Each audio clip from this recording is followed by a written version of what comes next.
अस्सलाम वालेकुम फ्रेंड्स, आज की ताज़ा खबर के साथ दी अरब इन्फो चैनल में आप लोगों के लिए हाजिर हूँ। खरूज नहाई पर जाने वाला दूसरे वीज़े पर कितनी मुद्दत के बाद आ सकता है, इसकी तमाम डिटेल्स शेयर कर रही हूँ। सऊदी इमिग्रेशन कवानीन में मुतअद्दिद तब्दीलियाँ की गई हैं, जिनसे ममलिकत के अकामा होल्डर्स को सहूलत फ्राहम हुई है।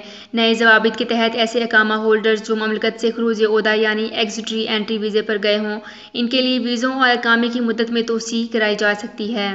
इससे पहले इस किस्म की सहूलत न होने की वजह से अकामा होल्डर्स का काफ़ी दुश्वारियों का सामना करना पड़ता था। ऐसे अफराद को एग्जिटरी एंट्री की मुद्दत ख़त्म होने से कबल लाजमी तौर पर ममलिकत आना ही होता था। वाज़ेह है कि इस साल से अकामा की मुद्दत में मरहलावार तोसी का भी कानून जारी किया गया है, जिसके मुताबिक अकामा सहमाही की बुनियाद पर भी तजदीद कराया जा सकता है। जबकि कानूनी पाबंदी के हवाले से इमिग्रेशन कवानीन के तहत ऐसे गैर मुल्की जो किसी जुर्म में मुलविस रहे हों और अदालत से इन पर जुर्म साबित होने पर सजा नाफिज की गई हो, जिसकी बुनियाद पर इन्हें ममलिकत से बेदखल किया गया हो, जिन अफराद को ममलिकत के लिए ब्लैक लिस्ट किया जाता है, वो किसी वीज़े पर दोबारा ममलिकत में नहीं आ सकते हैं। तो फ्रेंड्स, ये थी मेरी आज की वीडियो। होप आपको ये वीडियो पसंद आई होगी। अगर आपको ये वीडियो पसंद आई है तो हमारे चैनल को सब्सक्राइब, लाइक एंड शेयर कर लीजिए।